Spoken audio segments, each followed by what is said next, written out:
Bueno, buen día, ¿cómo les va? Esto es Reflexión Filosófica y estamos con cuarto A de primaria, día 7 de julio del 21. Vamos a continuar o comenzar en realidad en este curso con las exposiciones orales. Comezaña, ¿estás lista o...? Buen día. Sí, Hola, buen perdón, día. estaba arreglando algunas cositas con el cable, perdón. Dale, no hay problema. Bueno, si te parece comenzamos con vos, que tenés el texto 1, ¿puede ser? Sí, no hay problema. Dale. Pero, bueno, como bien dijo recién el profesor, a mí me tocó el texto número 1, Habitar el Estado, de Abadi Cantarelli. ¿Puedo compartir pantalla, profe? A ver, voy a Sí, sí, tratar de... deberías poder. A ver, ahí estamos. Estoy, a ver acá. Perdón, Vamos a entrar acá. Ahí estamos. Díganme si lo pueden ver bien. A ver, Se ve, se ve. se ve perfecto. Sí, se ve. Ahí estamos.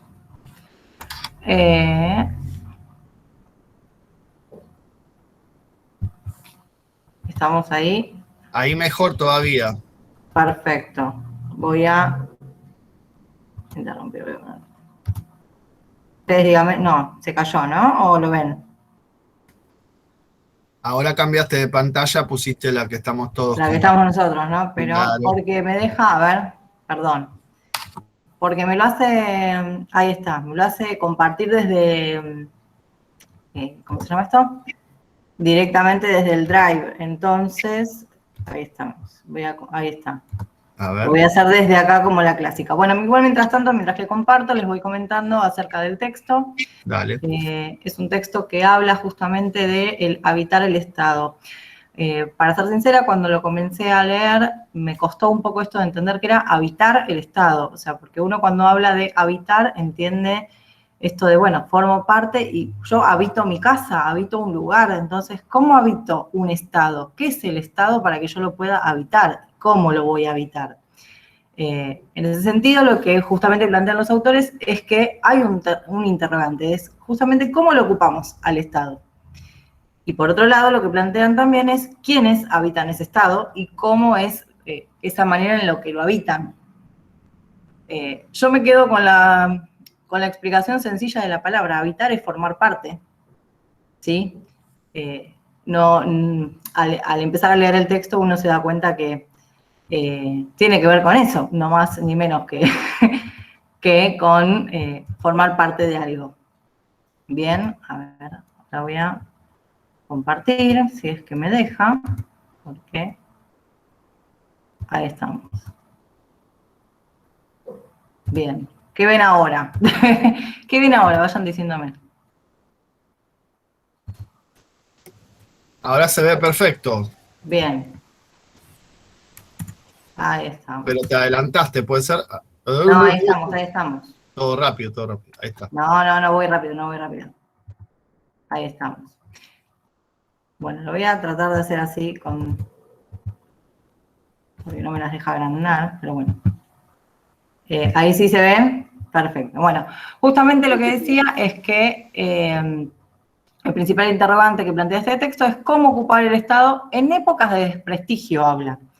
Cuando habla de épocas de desprestigio, lo que plantea es que hay una tensión entre lo estatal y cómo habitarlo, ¿sí? Que es esto que yo les comentaba recién. Y por otro lado, que este desprestigio tiene que ver con en poder situarnos y entender justamente el contexto en el que estamos. Que este desprestigio, esta época, ¿sí? Tiene que ver en un contexto, que nosotros tenemos que poder plantearnos y entender cuál es ese contexto en el que vivimos. El problema es que como formamos parte de este Estado, nos cuesta mucho poder ver dónde están esos problemas o dónde está esa dificultad o dónde está esa tensión. No, nos cuesta corrernos. Entonces, la tensión tiene que ver con esta dificultad de poder ver cómo ocuparlo Y lo que luego van a plantear los autores es que hay 3 ejes fundamentales para poder entender cómo ocupar este Estado en estas épocas de desprestigio. El desprestigio tiene que ver con la pérdida de la centralidad del Estado, la pérdida de la identificación con los partidos políticos y la pérdida en la confianza de la política en sí misma.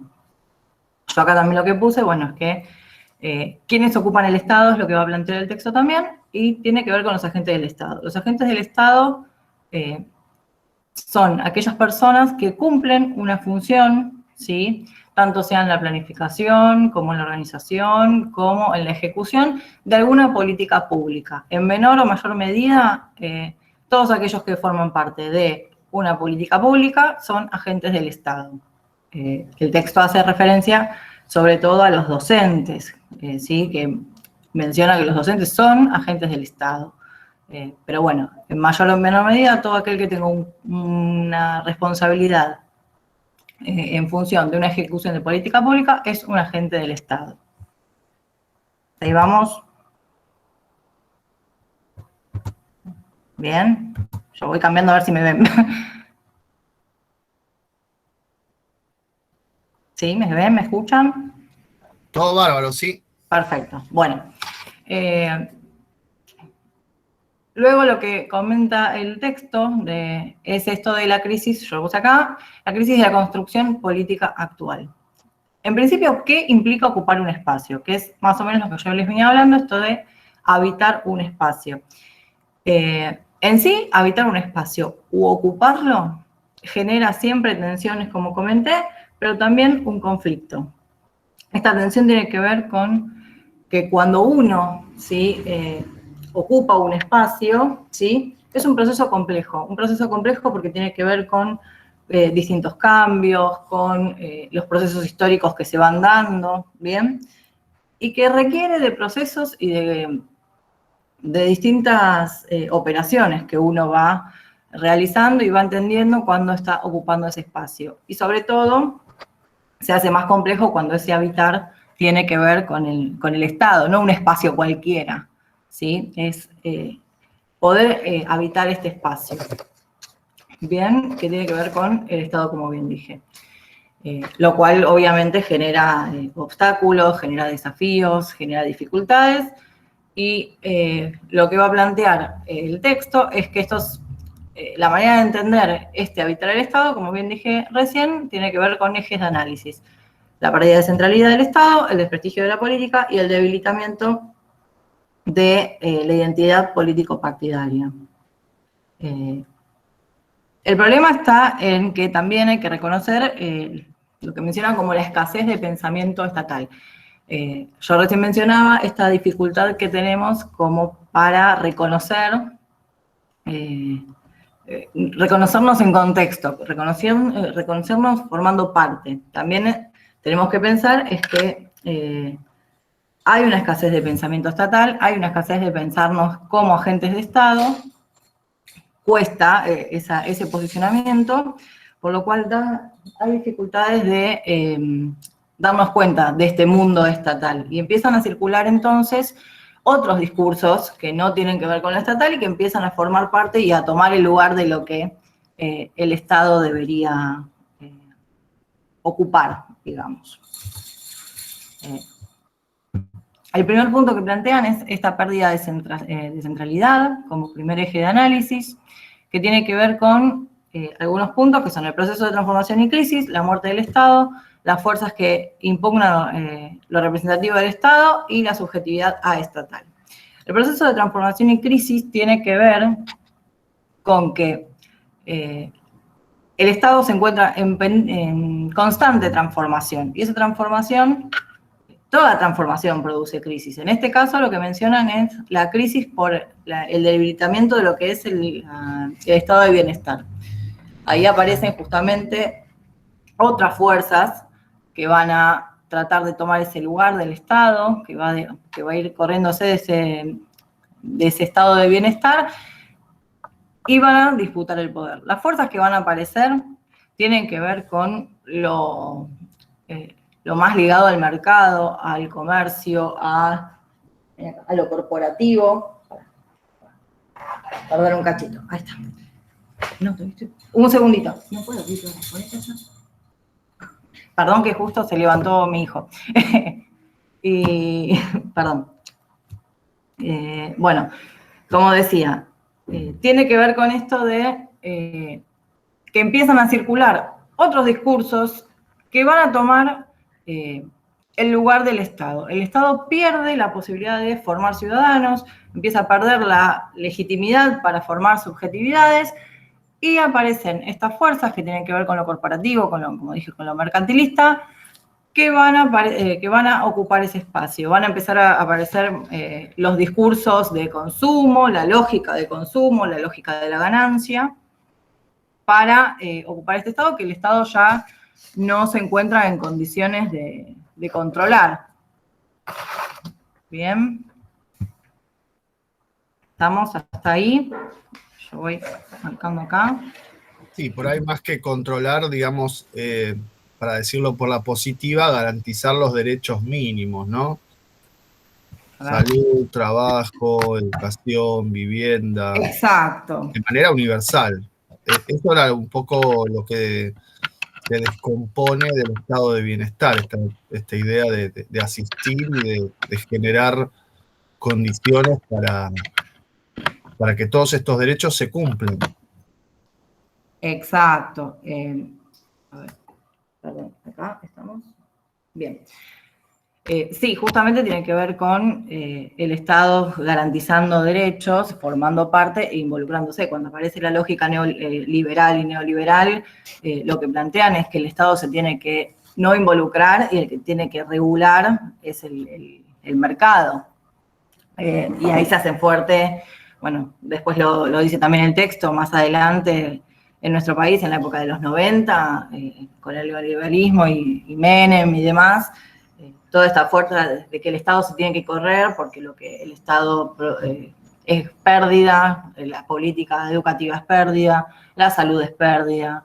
Y bueno, es esa lógica neoliberal que vemos, ¿no?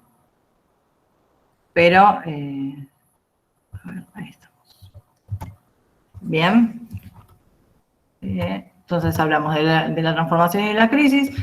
La muerte del Estado en elementos cuantitativos y cualitativos. Tiene que ver con esto también de que esta pérdida de centralidad tiene que ver con dos elementos que son los cuantitativos y cualitativos, que son los materiales, los recursos, tanto simbólicos como materiales, los recursos, y la fuerza, ¿sí?, que hace el Estado como una sociedad en sí, o sea, es una fuerza social entre otras tantas. Lo que tiene que hacer también el Estado es reconocer que no es la única fuerza social, porque aparecen estas que lo van a impugnar, que van a tratar de representar lo que el Estado ya no puede, y van a empezar a correr estas cuestiones de la subjetividad. Por eso también hay una tensión entre lo público, lo privado, las operaciones de procedimientos de instituciones estatales que van a aparecer también como parte de lo privado, ¿sí? Pero lo que va a marcar esta pérdida de centralidad también tiene que ver con el consumo, ¿sí?, con el consumo y la dispersión sobre todo de lo mercantil. Luego el texto menciona que otro de los problemas es el debilitamiento de las identidades político-partidarias, como el debilitamiento de las organizaciones políticas como unidad de acción. Lo que plantean en ese momento es que la sociedad en sí no se reconoce a sí misma como una unidad de acción. Entonces, al no reconocerse a sí misma como una unidad de acción, ¿sí? Acá, perdón. Ahí estamos. Voy chequeando porque por ahí ahí estamos.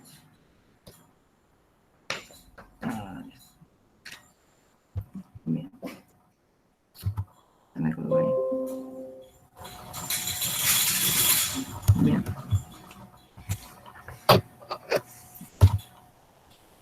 No sé si me escuchan. Sí, se escucha bien. Sí, porque se me quedó acá el micrófono. Ahí está. Ahí estamos. Bueno,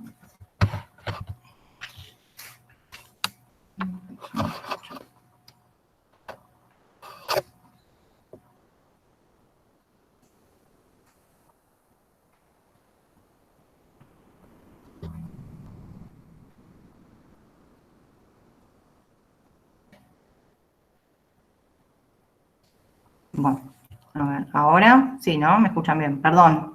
Sí, va todo bien. Bien, perdón. Sí, está todo. Ahí estamos. Como les decía, el debilitamiento de las organizaciones políticas, comunidad en acción, se entiende a partir de que en sí mismo el Estado y la sociedad en sí no se entiende como una unidad de acción. Y además, en los últimos años de nuestra República, sobre todo, si bien esto es un debilitamiento que aparece en todo el mundo, podríamos decirlo, en nuestro país tiene mucho que ver con los últimos años a partir de la dictadura, sobre todo. Hay una gran desconfianza, hay una pérdida de la credibilidad político-partidaria. Antes, bueno, yo siempre pienso, por ejemplo, en mi papá, que él te decía, yo soy hincha de Independiente y radical, y era algo que te lo decía como una ley, venía su nombre y esos dos datos. Sabemos bien que, por ejemplo, en la época del peronismo no se podía decir en los años 50, 60 que eras peronista, un poco antes también, porque traía también muchísimos conflictos, pero formaba parte de la identidad. Uno lo tomaba como parte de uno, era la religión y la política y el fútbol. Y es algo que hoy ya no se ve. En esto a mí me gustaría también temas prohibidos, ¿no? Son los 3 temas prohibidos en la conversación para que... Claro, uno no puede hablar de esos temas. Uno no puede hablar de esos temas. Yo creo que hoy en día, con esto de no pasa, hoy volvemos a ver esto que tanto dicen la grieta. Yo creo que existió toda la vida, o sea, no es algo de ahora. Y cuando leía esto pensaba, bueno, pero a ver, hoy uno tiene como cierto reconocimiento de identificarse en algo partidario, pero en realidad creo que no de la misma manera, ya después leyendo el texto, ¿no? Como lo hacían antes. Yo creo que hoy en día ya no existe eso de decir, bueno, yo soy de tal partido, me identifico con esta unidad, y que el partido político sea un formador también de subjetividades, que sea un formador de sentido, de carácter, de unidad. Hoy creo que uno duda un poco más antes de decir en algunos momentos. No lo dice como decían, recién decíamos, de yo soy de tal partido, como algo de ley, ¿no? No, además, claramente los partidos políticos se han transformado en maquinarias electorales, digamos, ¿no? Cuando estamos pensando acá en las identidades político-partidarias, pensamos en un mundo de cultura, de convivencia, de amistades, de muchas cosas, ¿no? De libros que se pasan, o bibliotecas disponibles, o lugares para llevar a los chicos a jugar y pasar el día, ¿no? Entonces, digo, toda esa cuestión social se perdió. Claro, exacto, a eso voy yo, porque justamente yo pienso, hoy en día tal vez hay como esto de decir, bueno, la grieta, no, yo soy de este, yo soy del otro, pero no está, o no se ve tanto esta función social, como decía, la formación de subjetividades, el acompañar a una familia, el estar dentro de lo cultural y lo social no se ve como en otras épocas. Y mucho menos decir yo daría la vida por un partido político, como en otras épocas, ¿no? Creo que es una gran diferencia. Bueno, y justamente, por ejemplo, yo vivo en Avellaneda, sí, en Wilde, y ahí por ahí de repente, acá por ahí a veces se nota un poquito eso, ¿no? De que son muy fanáticos de Ferraresi. O sea, sí. se nota como mucho, ¿no? Eso de... Acá por lo menos se nota, o sea, en la parte que me toca vivir a mí, ¿no? Se nota mucho ese fanatismo por Ferraresi. Por ahí Ferraresi ya no está en la intendencia, pero sí se nota mucho ese fuerte Ferraresi, Bueno. esto, Ferraresi. O sea, acá por lo menos en la parte que yo vivo se nota mucho y es muy marcado eso. Que es raro. De hecho, Ferraresi ya no está. Claro, por eso mismo, pero sigue siendo como que sigue estando Ferraresi, o sea. O sea, no está el nuevo intendente, sigue Lo que estando pasa, Ferraresi. sí, lo que pasa es que cuando la política realmente te transforma la vida, ¿no? Vos venís de, no sé, de no tener agua corriente, de no tener asfalto, de que la luz se corta cada 2 minutos. Cuando la política te transforma la vida, te marca. Acá la compañera hablaba del peronismo y la prohibición. El peronismo le cambió la vida a un montón de gente y después ni se podía nombrar la palabra peronismo, ¿no? O Perón. Y ha llevado a conflictos familiares de pelearse a muerte. Sí, claro. O si si el papá era hincha de Boca y el hijo le quería hacer la contra, se hacía de River, y si el papá era radical, el hijo le iba a decir que era peronista para hacerle la contra. Claro, pero eso también es una forma, esa contra es una forma de construir la propia identidad también. Sí, por supuesto. Por supuesto. Pero sí, coincido en que hoy no tiene la intensidad que tenía en otro momento, pero eso me parece también tiene que ver con esta pérdida de centralidad del Estado y con la aparición de otras instancias, ¿no? El shopping como instancia de encuentro en vez de la calle o la plaza. O sea, espacios privados que van comiendo espacios públicos. Pero Bien, sí, y además, bien, como mencioné, también tiene que ver con un periodo histórico y demás. Y si hoy volvemos a hablar, nosotros sabemos que en nuestro país hubo un periodo en el que nadie podía hablar de política porque teníamos este fantasma de la dictadura muy reciente y demás. Y en los últimos 15 años hubo un cambio en eso y volvemos a hablar y volvemos a poner en la mesa en la cuestión política, no con la misma intensidad, no tal vez con la misma función por ahora, pero sí se vuelve a poner en la mesa el debate de la política, la función, y a veces creo que en demasía, porque a veces hay discursos que tal vez no suman cuando uno, valga la redundancia, los medios de comunicación, que tienen que ver mucho con la lógica de consumo, aparecen como mediadores de la palabra, pero bueno, hoy se volvió a poner en la mesa lo que durante muchos años no aparecía. Insisto, sí, no con la misma fuerza, no con la misma intención, o no todavía. También hay una renovación generacional muy fuerte, ¿no? Muy importante, del 2001 para acá, para poner una fecha. Claro. Hay más involucramiento de parte de los jóvenes en estos temas. Esos son signos positivos. Después la parte más tensa, digamos así, de la grieta, bueno, es un problema, ¿no? A veces es un problema pero si se quiere también es un problema de lógica. El partido es una parte, ¿no? Cuando uno dice, ay, la galletita está partida, quiere decir que es una parte que quiere representar al otro, al todo, y al otro también, o no. Entonces digo, es un problema, sobre todo cuando se utiliza la grieta para tratar, digamos, de acentuar los núcleos propios. Ahí se vuelve más complicado.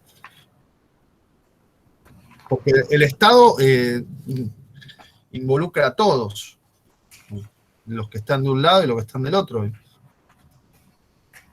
Sí, de hecho, bueno, justamente cuando yo comencé diciendo esto de habitar el Estado y qué era habitar y demás, si bien el texto hace mención sobre todo a los agentes del Estado que, como dije, ejecutan una política pública, el Estado lo formamos todos formamos parte y tenemos nuestro lugar y nuestro rol, y más todavía los partidos, ¿no? Que recién mencionábamos. También esto, hago la aclaración de que menciona lo político partidario.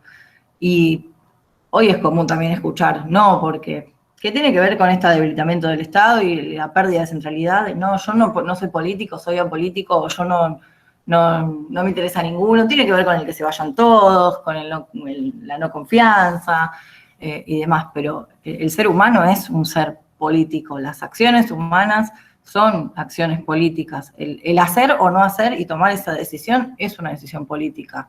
Si me involucro es algo político, si no me involucro también lo es. Entonces, esa pérdida de centralidad esa desconfianza por la política que viene después, esto de el desprestigio de la política, aparece constantemente. Es como que si hablas de política está mal y no te metas en eso, qué lío, o uy, qué ganas de meterse en ese tema, cuando uno ve tal vez Sí, algún... o también las generalizaciones, ¿no? Que son tan desagradables, como que son todos lo mismo. No, no son todos lo mismo. No son todos lo mismo. No son todos los docentes lo mismo. No son todos los médicos lo mismo. Y tampoco es lo mismo, da lo mismo cuando uno, volviendo a esto de los partidos se volvieron electorales específica y exclusivamente, no es lo mismo votar a uno que a otro. Aunque Totalmente. Perdóname, eso es una exageración, ¿eh? Porque hay actividad social en los partidos. Que uno no esté sí, metido, sí. no A quiere ver, decir que no exista, digamos, ¿no? no. Yo a lo Pero, que voy es que no es tal vez la cara más visible hoy en día, pero que existen. A ver, hay programas, hay unidades básicas, hay un montón de y hay cuestiones para trabajo, conocer. claro, y hay trabajo organizado. Este es el punto, que por ahí uno no lo ve. Es que creo que ese es el que menos se ve. Claro, claro que no. Porque el que está más organizado y el que está más ayudando a la comunidad es el que menos se ve. Por ahí se ve más el que pone el cartelito diciendo estoy haciendo esto, estoy haciendo aquello, que quizás el que realmente está tomando estas iniciativas y está trabajando en conjunto, ¿no? Claro. Pero también tiene que ver con, perdón, esto del no se ve, obviamente que uno cuando hace, no lo hace como para poner el cartel, pero con la cuestión del desprestigio de la política y el desprestigio de lo partidario y demás, cuando uno hace desde el amor y desde la buena intención y desde la empatía, es muy probable que también le digan, no, vos lo haces porque estás con tal, por ejemplo, no sé, la cámpora, vos vas porque estás con los de la cámpora y porque son todos punteros, y en realidad hay mucha gente que lo hace de corazón y que se mete en barrios a dar una mano o lo que fuere, pero esta desconfianza, este desprestigio de decir, bueno, pero si lo estás haciendo seguro que algo te está llevando. Si lo estás O te haciendo... estás llevando o estás buscando llevarte Claro. algo porque, vamos a dar un ejemplo, ¿no? Ahora viene el Día del Niño, muchas Tal cual. de estos unidades lo que hacen es repartir juguetes, dar una merienda y quizás de repente van a salir con el tema, no, lo hace porque vienen las elecciones.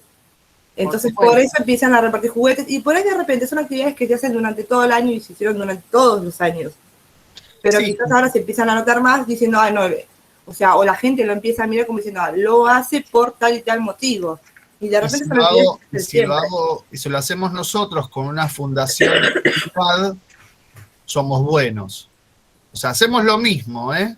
Con una fundación caritativa, recolectamos fondos, compramos juguetes, los repartimos y le ponemos el sello, cuarto A primaria es lo más. Pero somos buenos, ¿no? O sea, esto es terrible, la doble vara, digamos, a la hora de juzgar este tipo de cosas. Sí, también es, a ver, es un tema complejo y tiene que ver con esto de la doble vara, porque yo digo, bueno, pones el cartelito de que lo hiciste vos en función de querer mostrar que lo hiciste para sacar un rédito, ya sea político, económico o lo que fuere, o pusiste el cartel para que se dé a conocer lo que hiciste y que otros se involucren. Entonces, bueno, a mí me parece que hay un punto ahí, porque la otra vuelta salió un político que se dice libertario y que en realidad es ultra neoliberal, a decir gracias a los contribuyentes me dieron la vacuna. No hubo ningún contribuyente que haya ido a comprar la vacuna, la haya traído y la haya puesto en un vacunatorio y se la haya dado a él. Eso es toda una organización del Estado, pero es interesante la forma en que él lo presenta, agradeciéndole a los contribuyentes, porque aniquila al Estado. O sea, todo lo que hace el Estado, él no lo ve. Le parece inexistente. Y la verdad, es terrible ese modo de pensar, ¿eh? Es terrible. Y lo peor es que desde su cosa así, ay, qué libertario soy, podría llegar a seducir a libertarios engañantes muy fácilmente, digamos, a jóvenes. Es que tiene que ver con esto también, que es puramente neoliberal con, bueno, yo me salvo a mí no me salvó el Estado, fue la gente que trabajó y que puso, y en realidad en este caso no fue inocente no reconocer las políticas de Estado, porque hay una intencionalidad política clara, una tendencia clara, pero bueno, es el no reconocer o saber. Hay gente que no las reconoce, pero en este caso este hombre sí reconoce las políticas públicas y las políticas que toma el Estado en materia sanitaria, en este caso el tema de las vacunas, y no es inocente su discurso, como decías, es para aniquilar al Estado, para aniquilar la política que se está llevando a cabo, y poner esto de, bueno, a mí no me salva el Estado, a mí me salva, esta es clásica, a mí no me salva el Estado, a mí me salva mi laburo, me salva la gente, a mí me salva... pero el Estado no. El Estado claro, como si yo pudiera salvarme solo, ¿no? Esa es la falacia, en realidad la ficción. Otra que se me ocurre también es esto de me fui a vacunar a otro lado para dejarle la vacuna a mi compatriota que por ahí no se la pudo dar porque yo soy tan bueno que me voy a otro lado y le dejo mi vacuna a otro, porque bueno, no te salvó el Estado, te salvo yo que dejé mi vacuna a tu disposición. Claro. Y en realidad, bueno, no es que yo digo, ay, a ver, Mauricio, no voy a dar apellido, dejó una vacuna libre, ¿me la dan a mí? No funciona así.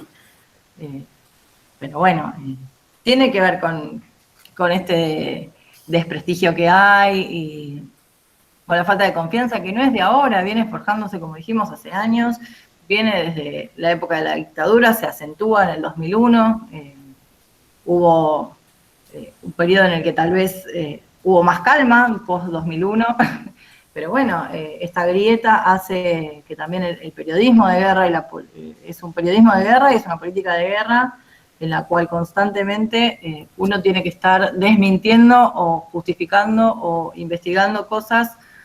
Me pongo en este caso con el tema de la vacuna, que tal vez es irse un poco y no tanto de lo que estamos hablando, porque es peligroso. Llegan a ser mensajes con tanta mala leche, digamos, con una intención de desprestigiar un montón de cosas que terminan siendo peligrosos.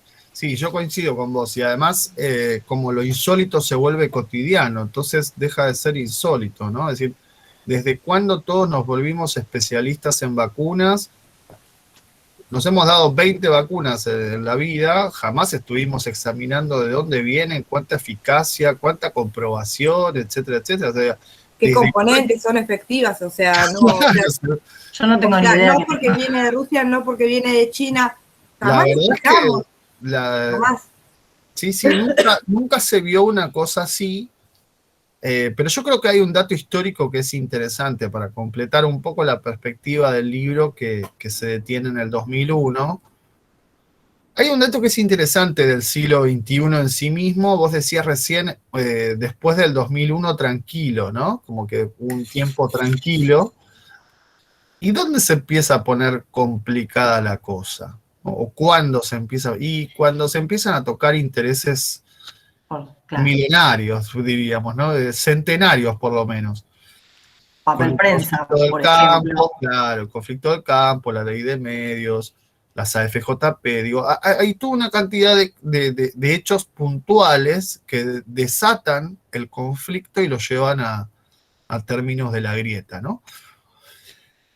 Y ahí ya el problema no es identidad política, o sí, pero es concepción de la sociedad el problema, ¿no? O sea, queremos una sociedad más justa, queremos una sociedad más injusta. ¿Queremos redistribución de la riqueza? No queremos redistribución de la riqueza, sino concentración. Son cuestiones básicas, ¿no? Me parece que dan señal, porque además es un proceso que pasó en toda Latinoamérica.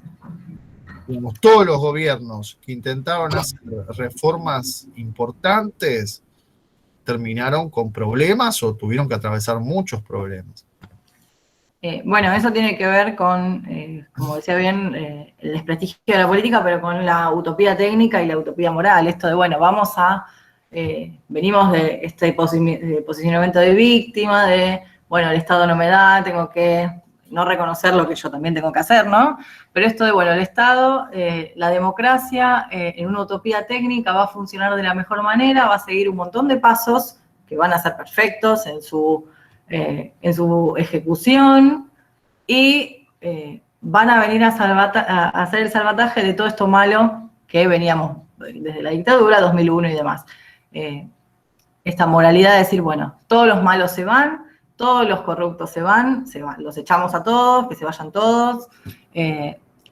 Y lamentablemente sí, es una utopía. Yo creo que deberían no haber corrupción y demás, eso es otro tema, pero tiene que ver con este posicionamiento de decir, bueno, hay que seguir una cierta técnica de ejecución de pasos para que lo técnico de la democracia funcione, que el texto a mí me parece muy interesante porque menciona justamente con la democracia se educa, se come, que es la famosa frase de Alfonsín, pero al final dice, no, con todo esto solo, con la democracia en sí misma, no como. Con ir a votar, yo lo interpreto, ¿no? Ir a votar y ya está, no comí, no me eduqué, no me curé. ¿Por qué? Porque tiene que haber políticas de Estado, más allá de lo que yo voto.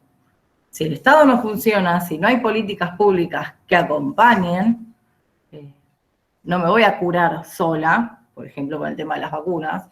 No es que, voté, fui en la urna, listo, ya por el solo hecho de ser ciudadano y haber votado, me voy a curar y me van a dar la vacuna. No va a venir del cielo, no van a aparecer de la nada. Lo mismo que con la educación.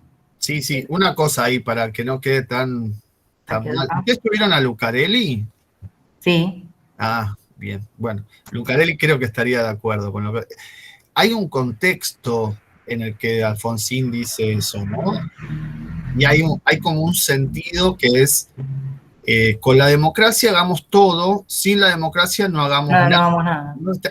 Eso tiene mucha fuerza en la década de los 80, ¿por qué? Porque veníamos de la dictadura. Veníamos de la dictadura y todavía con un poder militar con pretensiones de poder, ¿no? Es decir, con un sector militar que no había abandonado su idea de, mirá que en cualquier momento desembarcamos de nuevo y enderezamos esto,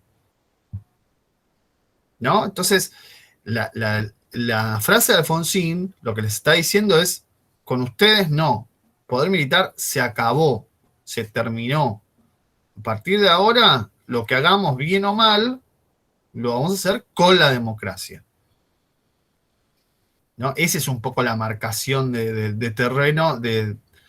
Claro, después con la democracia nos pasó la hiperinflación. No sé si estoy hablando de cosas que ustedes por ahí escucharon.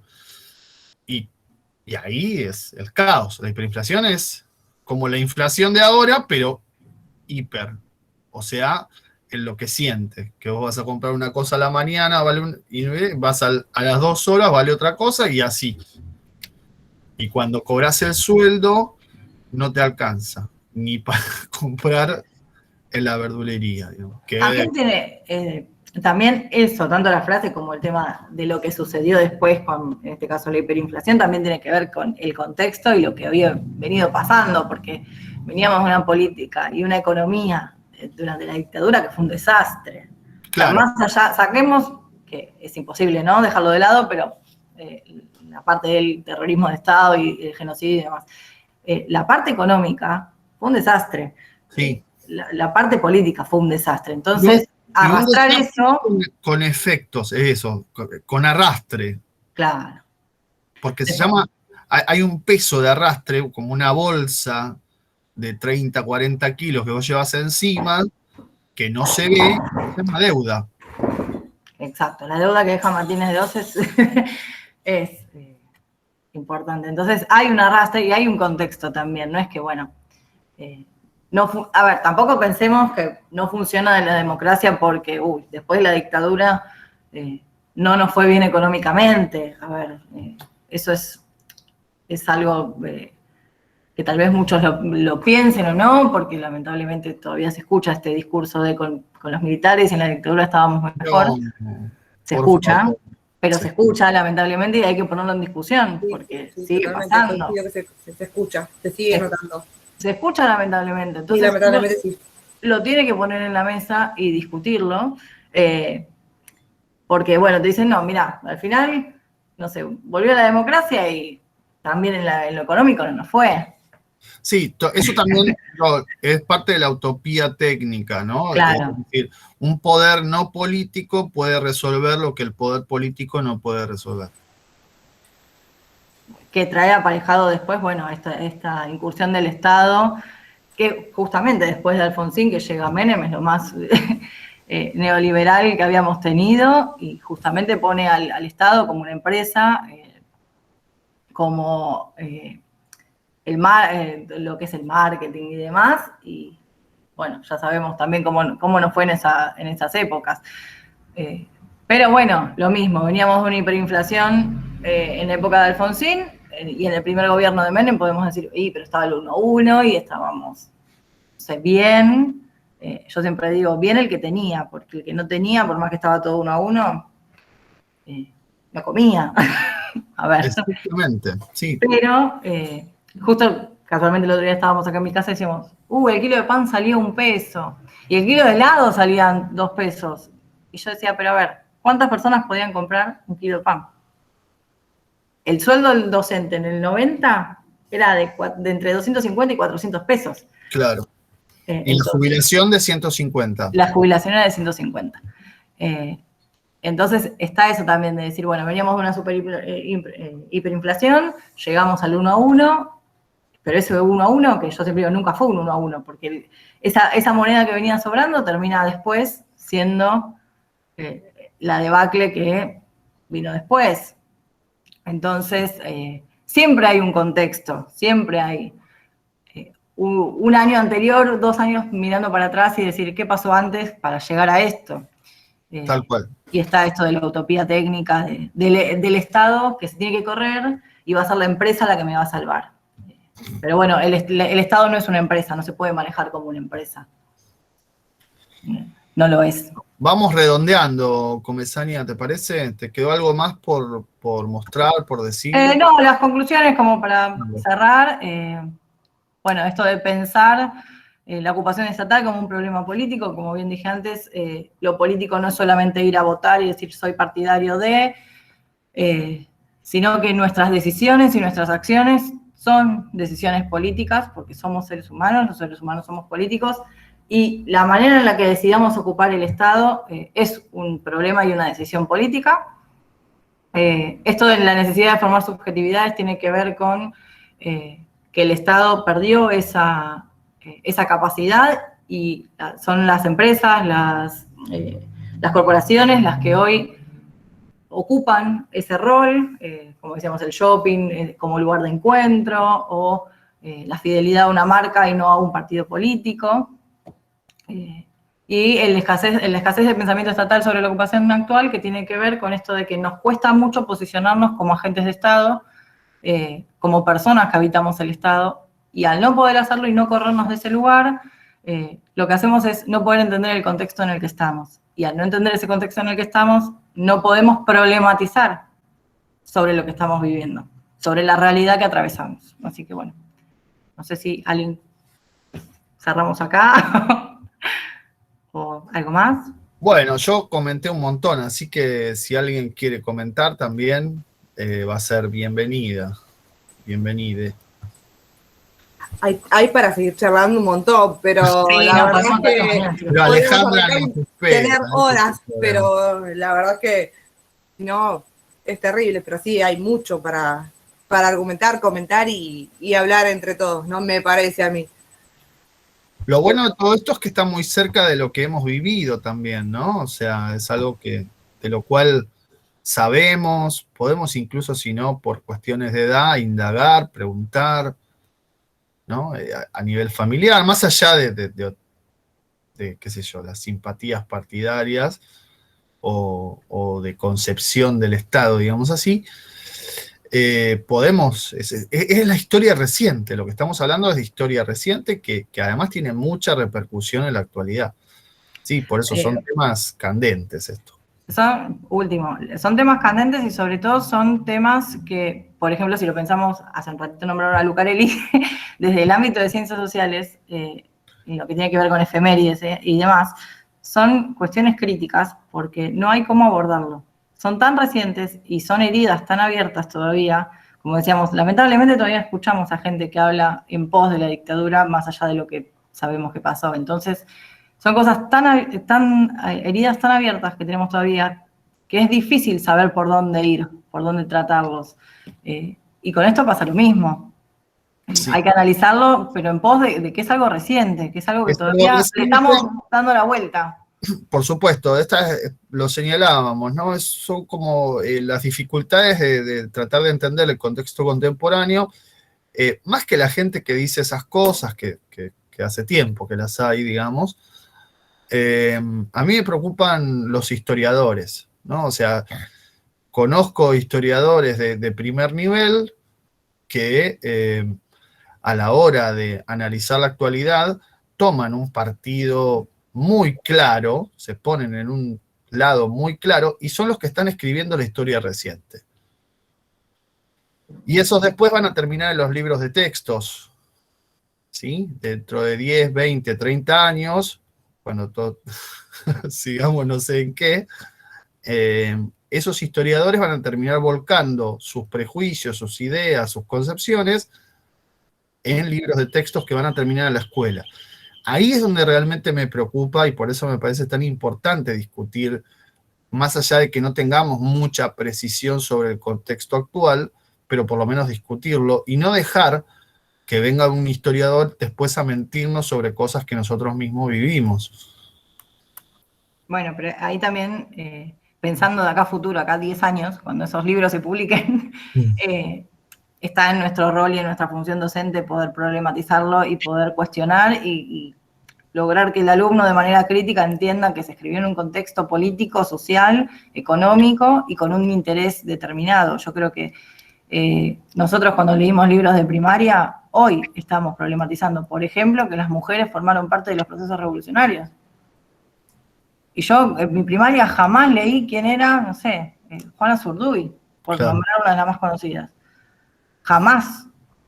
O, por ejemplo, decir, San Martín tenía una mujer en Perú, y lo aprendí ahora.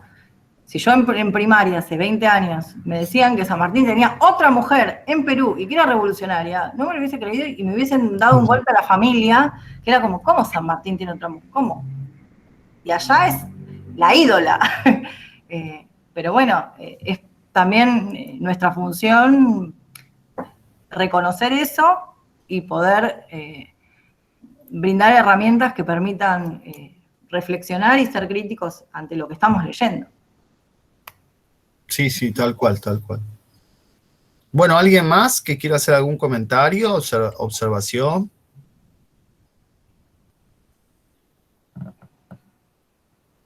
Bueno. ¿No? Bueno, gracias Mariana Comesaña. Continuamos con Alejandra Gómez. Gracias. ¿Estás ahí, Alejandra? Ahí está. Sí, Bien. hablando de la vara maldita, ¿no? De la vara que hostiga a la sociedad, que la sociedad impone. Bueno, este texto del cual yo voy a hablar es de los autores Grimson Alejandro, ¿sí? Y Emilio Tentifanfani. Es un libro que salió en el 2014, ¿sí? Y el título del libro es Mitomanías de la educación argentina. Y bueno, como la palabra bien lo dice, ¿no es cierto? Mitomanías viene de mitos, y los mitos son creencias, según lo que tenemos entendido, creencias, fabulaciones, hostigamientos que la sociedad transmite, ¿no? Hacia algo. En este caso, bueno, es hacia los docentes, ¿sí? Las mitologías hacia los docentes.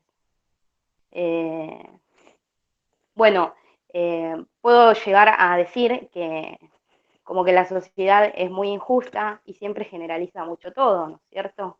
Por ejemplo, este docente es de tal forma, y entonces ahí empieza la generalización, porque ese docente es de tal forma, todos los docentes vamos a ser de tal forma. Ahí tenemos que ponernos a pensar, porque si no entramos en lo que veníamos hablando de recién. Todos los políticos son corruptos. Entonces, ¿qué hacemos? Como todos los políticos son corruptos, todos los docentes también lo son. Y esto es una generalización que no sirve, ¿no es cierto? Porque sí, está bien que algo de verdad pueda llegar a tener. Que quizás un caso sea cierto, pero todos los casos van a ser ciertos. O sea, esta generalización injusta, ¿no? De la cual se habla mucho. También hay un dicho que circula mucho, que es el de la educación antes era buenísima. Y acá en este libro se ve muy identificado esto, ¿no? De que apunta mucho a esto, de que los docentes antes eran geniales, eran buenísimos, estaban bien reconocidos, eran bien pagos. Y esto, la verdad que no es así. Esto es una gran mentira, digamos, porque incluso hasta los docentes de antes elegían la docencia como una segunda profesión, ¿no es cierto? Tenían un trabajo y la docencia era como su segundo sueldo, digamos. No alcanzaba. Y bueno, y esto lo del respeto, yo creo que el respeto se gana, no es algo que se impone, digamos. En el siglo XX antes veníamos todos con cara de perro y era así y así, y estricto. En cambio ahora hay como una flexibilidad, como un querer, como una guía, cambió la vara de lo que se venía dando a lo que es. Por eso es muy malo decir antes era todo genial, porque antes era antes, pero ahora cambió todo, cambió la sociedad, cambió la tecnología, cambiaron los chicos de hoy, ¿no es cierto? Entonces, ¿cómo vamos a decir? O sea, ¿iríamos al pasado a buscar lo de antes porque lo de antes era mejor y traerlo acá al presente? No, yo creo que no. Yo creo que los autores identifican mucho de que ellos irían al futuro para traerlo del futuro al presente, ¿sí? No lo del pasado. Capaz que me voy a extender con esto, pero quizás en el pasado, antes habían muchas provincias, ¿no es cierto?, en las que los chicos no estaban escolarizados, no iban a la escuela. ¿Y eso quién lo veía? O sea, antes era todo mejor, y entonces si era todo mejor, ¿por qué los chicos no iban a la escuela?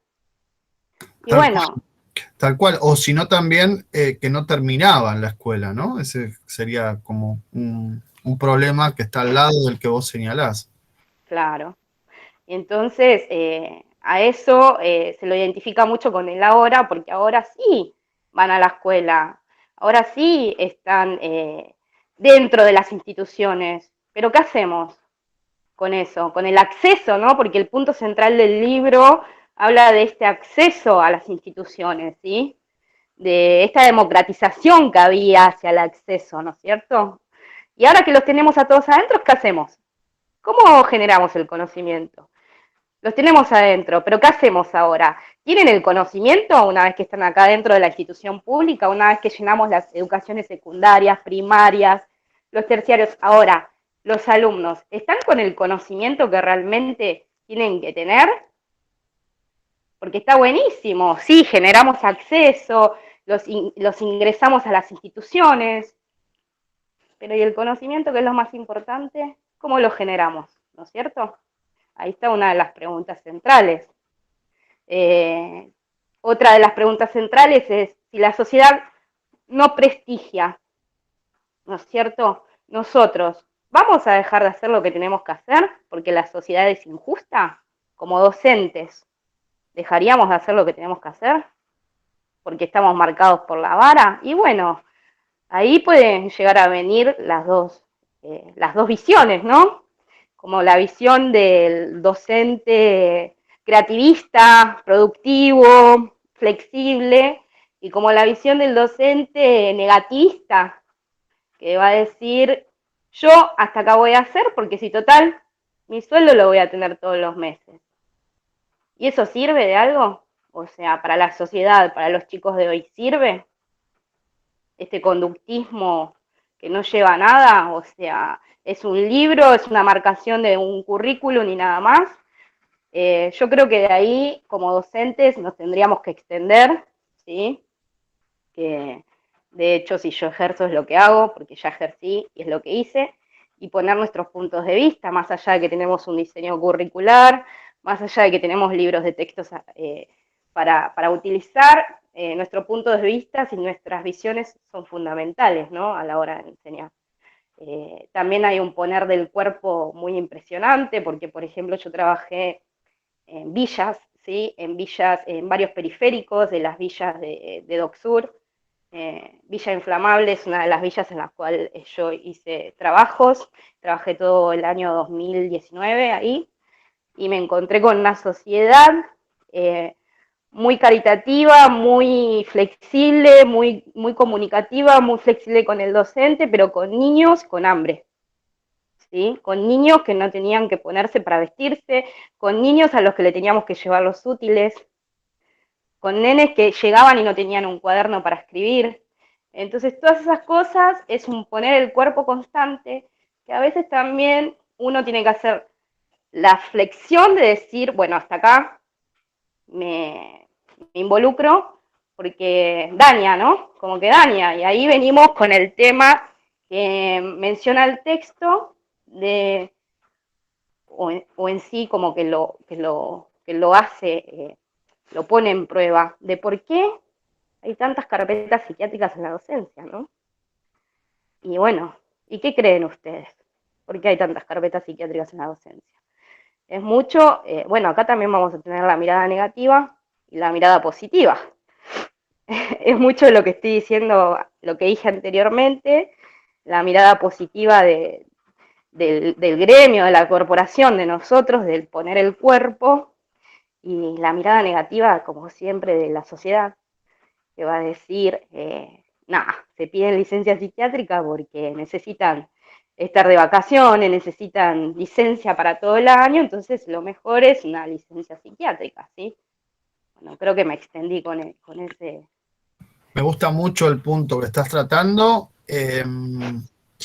y sobre todo para pensar, ¿no? No tengo realmente una respuesta cuando decís, bueno, uno tiene que tener empatía, porque si no, no hay vínculo pedagógico, pero también las emociones, esto de chicos con hambre, te parten al medio, digamos, ¿no? Es decir, y también ahí, en ese tipo de situaciones, uno tiene que ser como el punto de estabilidad, ¿no? El punto, no te podés caer con el pibe, digamos, ¿no? No. O con la realidad social. Tenés que como que sostenerte, agarrarte de algún lado, sostenerte para seguir, para poder seguir siendo una mano para levantar, digamos, ¿no? Sí, Pero, siempre... ¿hasta dónde? Sería la pregunta, ¿no? Perdón. No, Sí. una cosita, ¿puedo? Sí, claro. Me parece re interesante lo que ella plantea, porque además, con todo esto de, bueno, la lógica de empresa en las escuelas, hoy se ve mucho esto de, ay, no, hay que hacer el coaching, hay que hacer la educación emocional y qué sé yo, pero si te pasa este caso, como cuenta Alejandra, de que te viene un pibe muerto de hambre, ¿y qué educación emocional le das al Claro. hambre? No, y además, fíjate cómo empezó describiendo. Me encontré con gente muy generosa, me encontré con gente muy que se ayuda, que se da, que no con gente, no, o sea, desarmó toda la cosa prejuiciosa de la sociedad respecto de los barrios vulnerables o villas, ¿no? Que es, pero ahí se la pasan de joda, no hacen nada, no trabajan, no, son gente que roba. Toda esta cosa típica de la clase media, malpensante, que transfiere sus deseos a la clase baja. Por eso es tan interesante. A pesar de todo eso, de toda la adversidad, de todas las dificultades, bueno, después está la realidad material, ¿no? Como, ¿y qué hacemos?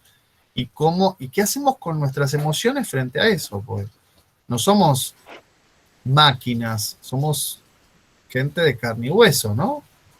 A mí me pasó en una práctica, yo hice las prácticas hace muchos años, tuve que abandonar la carrera después. Y es una nena que todavía el día de hoy me queda marcada.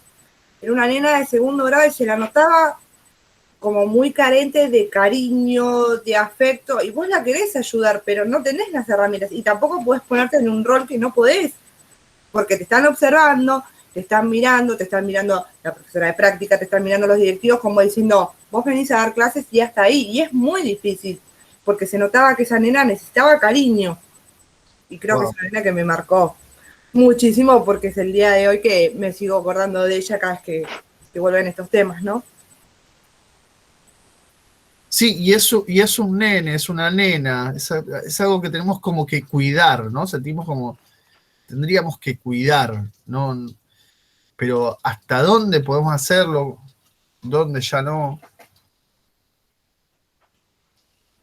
Bueno, y sí, este punto lo quería llevar hacia donde dijo el profesor y mencionó el profesor, que los barrios vulnerables son los que mejor te reciben. Y la verdad que vale la pena ayudarlos por todo el agradecimiento que ellos te brindan. Y, y bueno, desde la escuela, desde la institución, nosotros teníamos el grupo docente que trabajábamos y el directivo, juntábamos plata. Entonces, ¿qué hacíamos? Pusimos un armario en la dirección, bajo llave, donde ahí comprábamos cuadernos, libros, comprábamos lápices y todo lo que los nenes necesitaban para el día a día en la escuela, y habíamos alquilado una fotocopiadora que pagábamos mensualmente, donde nosotros para un primer, segundo grado, donde utilizábamos mucho material didáctico de fotocopias, podíamos ir y sacar las fotocopias ahí, y los niños no tenían que pagar ni los padres tenían que abonar absolutamente nada, sino que nos hacíamos cargo nosotros desde nuestros sueldos. Y de esta forma como que fuimos resolviendo algunas cuestiones, y aparte, bueno, la comida del comedor, que es como dice mucho el texto y menciona mucho a Alejandro Grimson, ¿no? ¿Qué haces cuando un nene tiene hambre? ¿Cómo seguís educándolo? ¿Cómo haces para que siga aprendiendo? Eso también es un punto fundamental. O sea, hay nenes que el desayuno o la merienda era toda su comida del día. Entonces, bueno, vamos a ir al comedor, vamos a alimentar a los niños, después vamos a hacer de la mejor forma posible nuestro trabajo, que es enseñar, para que ellos puedan ahí, una vez sin hambre, poder como obtener esos contenidos que les brindamos, ¿no es cierto? Poder aprender de alguna forma. Bueno, y acá, hablando de esta generalización injusta, podemos llegar a decir de que esto también de juzgar tiene que ver mucho con la descentralización que venía hablando la compañera, con la descentralización del Estado, ¿no es cierto? Tiene que ver mucho con esto, porque imagínense de que nosotros estamos obligados a que nuestros hijos asistan a la escuela. Entonces, imagínense para el gobierno neoliberal lo que esto sería, ¿no es cierto?, en el caso de que ellos tomaran el negocio de la escuela, el comercio que para ellos es la educación. ¿Por qué? Porque no solo estaríamos obligados a mandar a nuestros hijos a la escuela, sino que estaríamos obligados también a pagar por esa educación.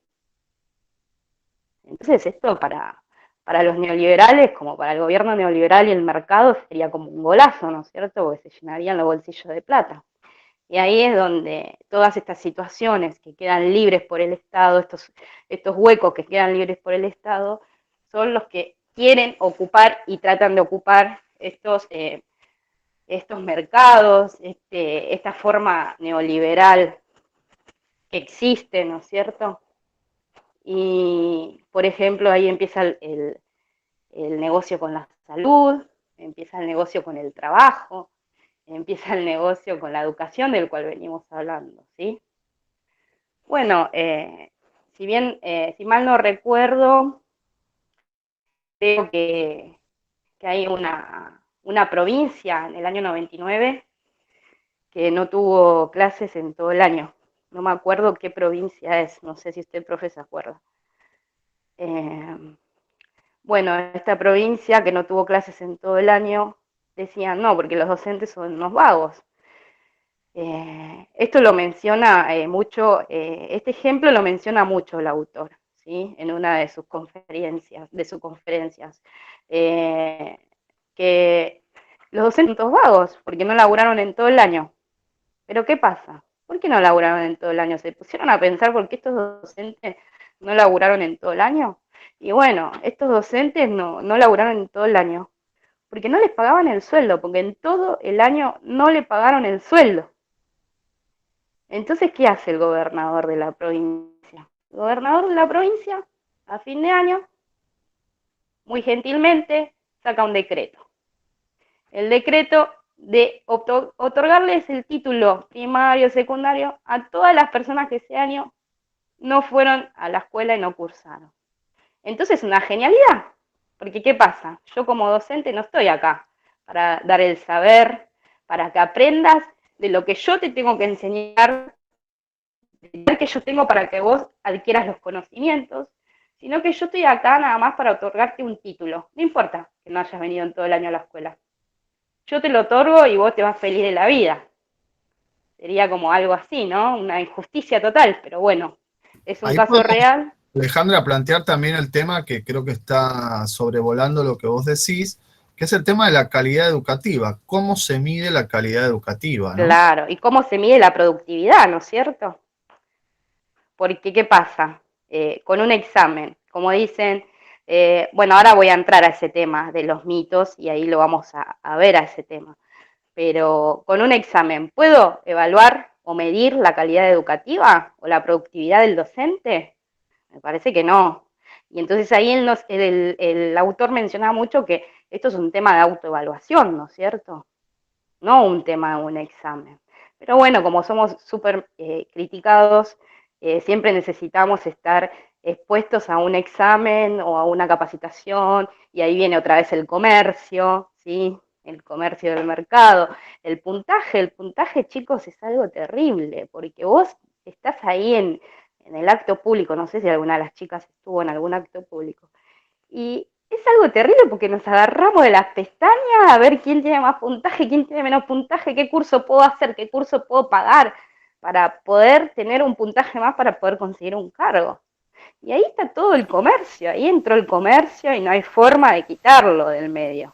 Es ¿Sí? que incluso eso antes de recibirte, ya estás mirando qué cursos podés hacer para Tal ir cual. sumando puntaje para poder o sea, ingresar al aula. O sea, ya lo estamos pensando desde tercero o cuarto año, cuando todavía no nos recibimos, y estamos pensando en el puntaje. O sea, no es que esperamos a recibir y decir, bueno, de acá en más. No, ya con anterioridad empezamos a ver ese tema y nos empezamos a preocupar de antemano. Tal cual. Es así. Y bueno, y cuando vas al acto público, ahí agárrate porque te matas. Eh, es así, prácticamente es como la oferta y la demanda, ¿no es cierto? Y estás rezando, por favor, que el que tiene más puntaje no agarre justo ese cargo que vos necesitas, y esto es un tema.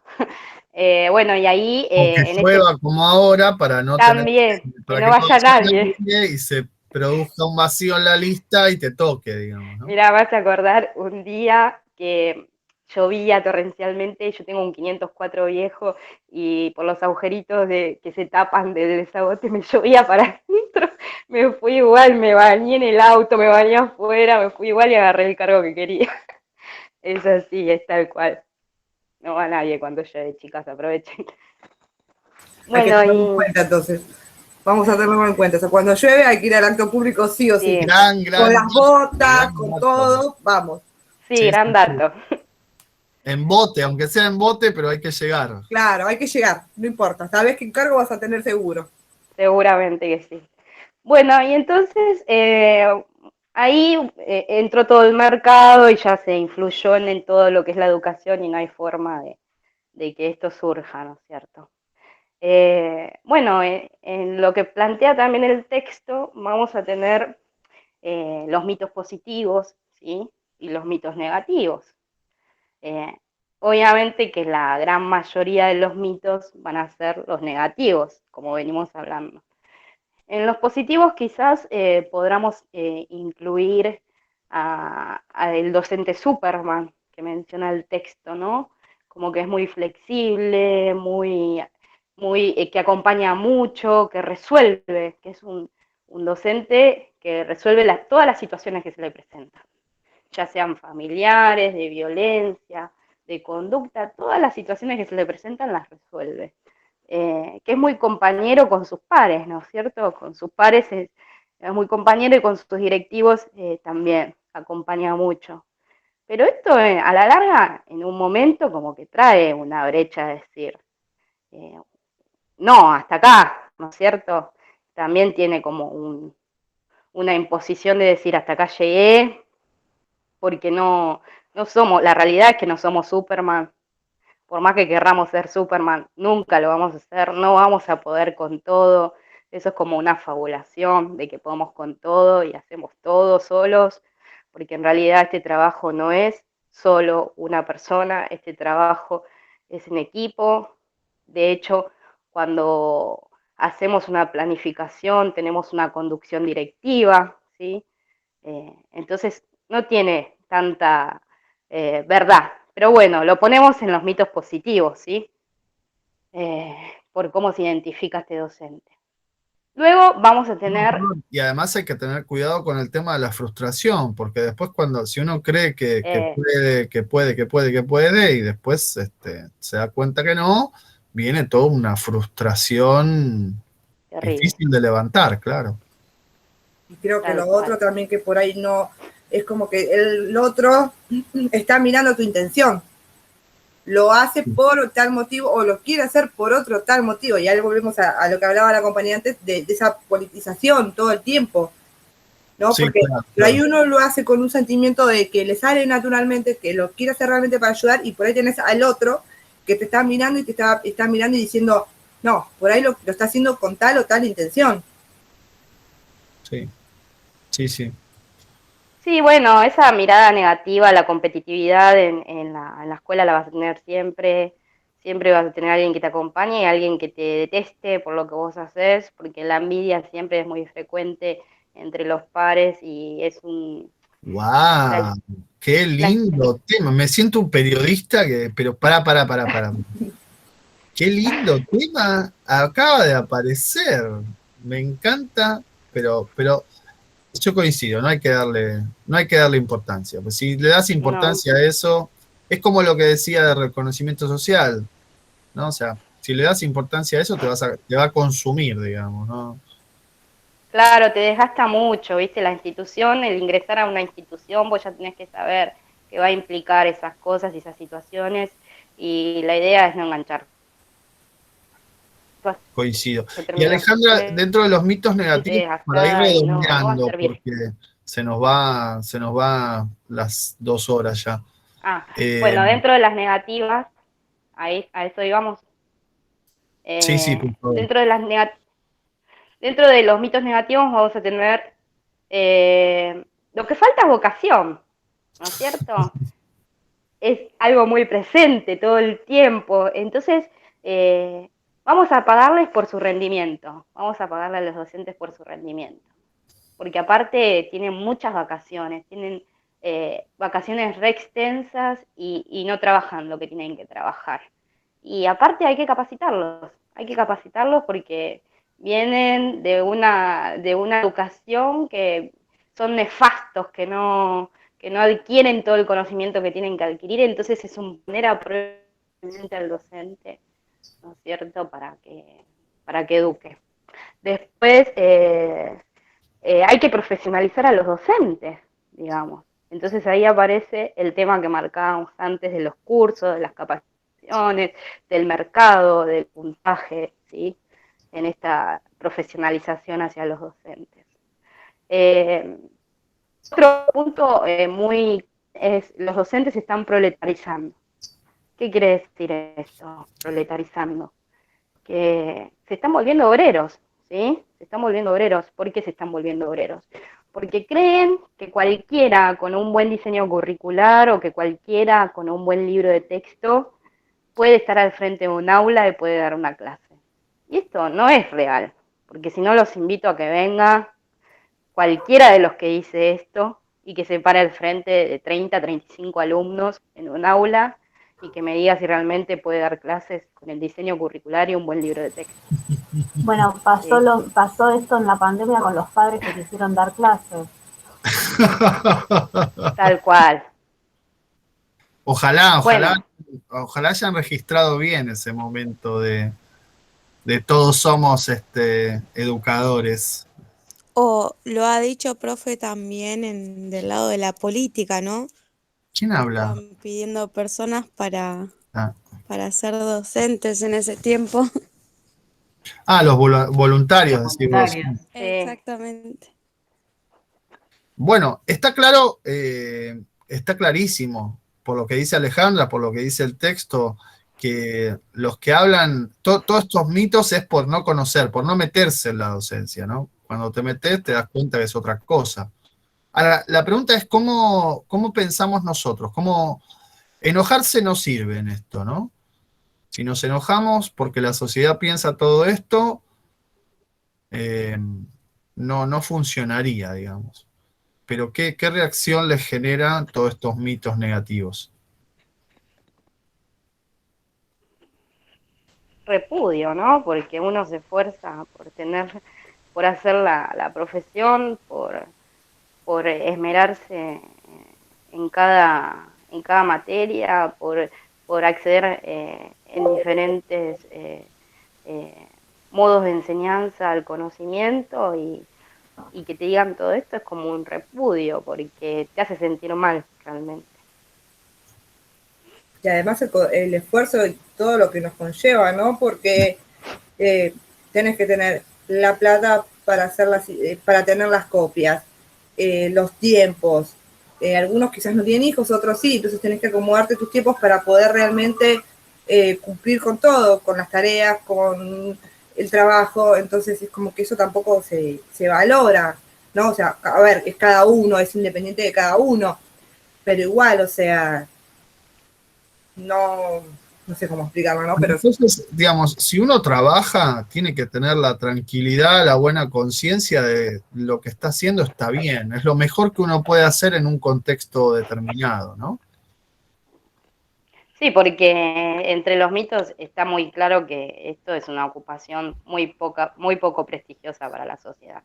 Entonces ya lo tenemos clarísimo. Entonces, ¿qué vamos a hacer? ¿Nos vamos a quedar en esa necesidad? No. Vayamos, hagamos nuestro trabajo como lo tenemos que hacer, de la mejor forma posible, y saquemos de la cabeza esas mitologías negativas que tienen en contra de nosotros. Y total, nosotros vamos a dormir tranquilos de lo que estamos haciendo, que lo estamos haciendo bien. Si lo estamos haciendo bien, ¿no? Y Sí, si lo estamos haciendo mal, ponernos las pilas para mejorar, también, porque ¿no? existen las dos posibilidades. Y bueno, el otro mito, digamos, trabajan, tienen muchas vacaciones, hay que tomarles exámenes todo el tiempo. Y ahí viene que nos tienen que pagar por la productividad y acá entra otra vez el mercado, ¿sí? Todo lo que es el gobierno neoliberal. eh, y bueno, como que quieren minimizarnos abajo de todo de la más baja categoría, digamos, de los agentes del Estado, ¿no es cierto? Porque les conviene. Y, Podemos creo, redondear acá, sí, entonces. creo que me queda el último y redondeo, que es el de la culpa de todos los tienen los sindicatos. La culpa de todo lo tienen los sindicatos. ¿Por qué? Porque defienden al docente, porque hacen huelgas, porque esto, porque lo otro, pero también apoyan mucho al docente, pero también como que están en contra, ¿no? De un cambio, digamos, a veces. Por ejemplo, si hace 2 años atrás nos hubiesen dicho, tenemos que hacer una educación virtual, nosotros hubiésemos dicho, no, es como que atientan con nosotros, no podemos hacer una educación virtual, no va a servir para nada porque siempre lo negativo está muy presente, ¿no es cierto? Y entonces hoy, ¿qué decimos de todo esto? ¿Sirve o no sirve la educación virtual? Hoy que se nos presentó esto de insólito y que tuvimos que ir a hacer una educación virtual, ¿qué les parece? ¿Sirve o no sirve? Y la última, para redondear, es ¿cómo hacemos para mejorar la escuela pública? Y el autor habla mucho, ¿sí?, del ausentismo docente. Entonces ahí menciona mucho el tema del ausentismo y la pérdida de, como que el niño se siente devastado, abandonado, ¿sí? como que no siente la identidad presente del docente, como que siente un abandono. Y bueno, Muy con bien. esto Sí, puedo es ir. interesante ese punto también para conectarlo con el texto anterior, por esto que la inversión de la valoración de lo público y lo privado, ¿no? Es decir, Tal cual. lo público ahora está visto como, van para tomarse licencia, van al Estado para tomarse licencia, y lo privado Claro. está visto como, que todo está muy lindo, todo bien pintado, todo bien ordenado. No, es que lo privado es el padre que elige lo privado porque el docente no hace huelga, porque el docente no hace paro. Y Sí, lo sí, la escuela depósito sería, ¿no? claro, La como guardería.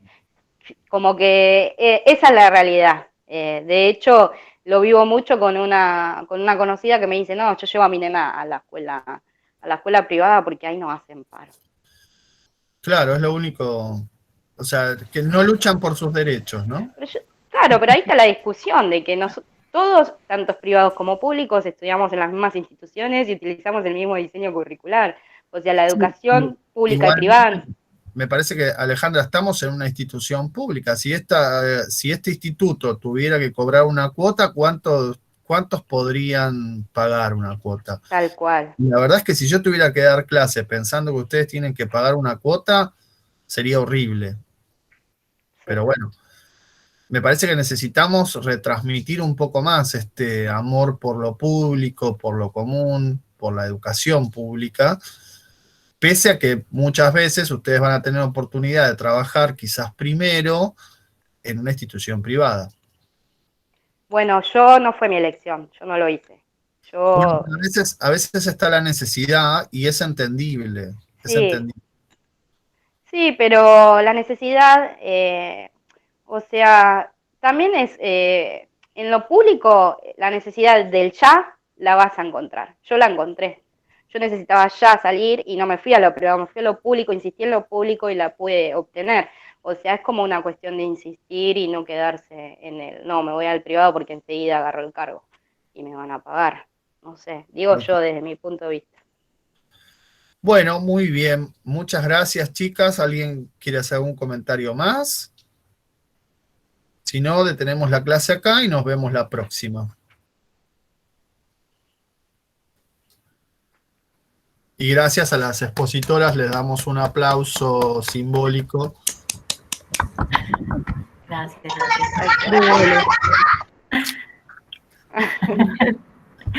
Ahí aparece la realidad. No, la realidad apareció cuando me quedé en silencio, vino mi hijo en pijama diciendo que se había despertado, que estaba solo. Ahí estaba la realidad. Esa es la realidad de los que trabajamos y estudiamos desde casa. Pero es hermosa. Qué lindo. No hay nada más lindo que tenerlos acá cerca para sentir el balde de realidad. No, yo estoy feliz, lo tengo al lado, pero bueno, ahí está la realidad. Estoy ahí grabando. Hacé silencio, para que estoy en clase. Ahí está la realidad. Ahí está la realidad. Bueno, chicas, detenemos acá. Muchas gracias por las exposiciones y muchas gracias por la presencia también y la participación de las compañeras. Bueno, hasta luego. Adiós. Chao, profe. Chao, profe. Chao, profe.